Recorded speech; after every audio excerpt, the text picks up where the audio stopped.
Good morning. Today's masama nga po pala ang panahon. Syempre, ayan. Tinitignan ko nga pala mga kamamshi dahil nag-aambon-ambon. At syempre, ayan. Kakagising ko lang pala niyan mga kamamshi. Ito yung mga itsura ko. May pamuta effect pa yan. Pero syempre, ayan. Mag-aayos muna nga pala ako dyan. Ayan, isipan ko nga pala mag-ayos muna. Siyempre, mag-aayos muna ako mga kamamshi. Konting lipstick lang yan ay okay na.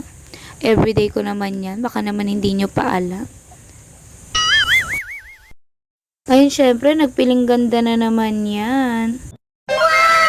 O hala, piling pa lang yan ha. Baka magalit ka na. Siyempre, charot-charot.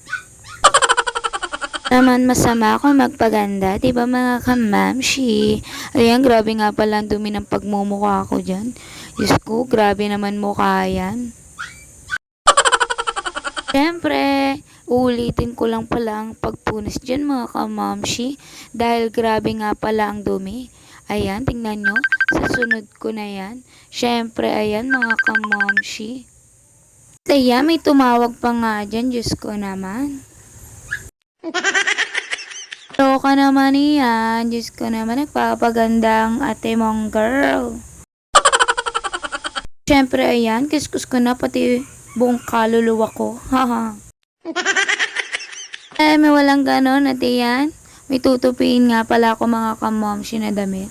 Very konti lang naman yan mga kamamshi. At tutupiin ko na rin bago nga pala ako mag-ayos ng higaan. Siyempre, ayan, nilaban ko nga pala yan at yung iba tuyo na. Siyempre, sila na lang ang nauhuli. Lagi naman kasi pahuli.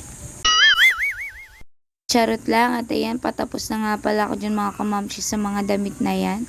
At ayan, uumpisahan ko na nga pala ang pag-aayos ng aming higaan. Siyempre, papagpagpagpag kunwari yan mga kamamshi.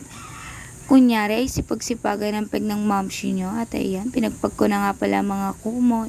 Unan, syempre nilagay ko na rin yung mga dapat ilagay sa mga gedli-gedli dyan. Ayan na po yung pang-mamshi nyo. Diyos ko, ang sakit ng mata ko dyan. Pinowing pa.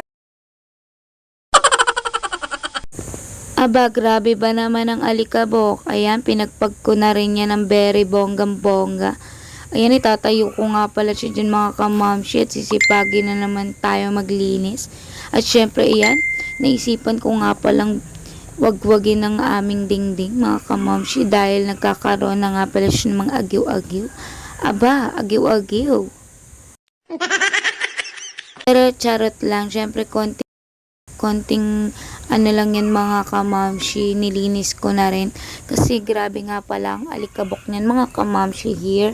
At ayan, winalisan ko na nga pala yung ibaba dyan mga kamamshi dahil ibabalik ko na rin pala ang kama dyan mga kamamshi. At ayan, hindi nga pala ako na ano dyan at nilipat ko nga pala dito. At gustong gusto ko nga palang itayo yan mga kamamshi dahil grabe ang alikabok. Kasi pag nakahiga siya mga kamamshi ay grabe ang alikabok niyan. Siyempre dyan, pinatong-patong ko lamang ang mga unan dyan. At para naman hindi magulo pag naglaro ang kambal dito.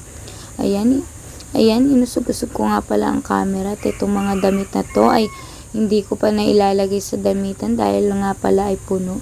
Siyempre, ayan mga kamamshi, napakadami pa niyan. Ang kulit-kulit naman kasi ng aming damit na yan, kung saan-saan na lang nilalagay. Pero siyempre, napuno na nga pala ang lagayan namin ng damit mga kamamshi dahil dalawa lang pala ang aming cabinet.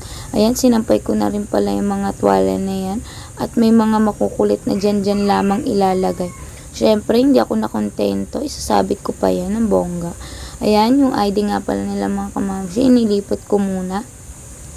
Para naman yung tuwalya naman dun. At yan, ilinis ko muna ang aming lamesa dyan mga kamamshi. Dahil pundong kalat nga pala dyan. At hindi ko alam kung saan ko ilalagay ang mga yan. Basta dyan ko na lang itinapon. Siyempre, hanggang dyan na lamang po ang aking vlog. Maraming salamat sa panonood. Bye-bye!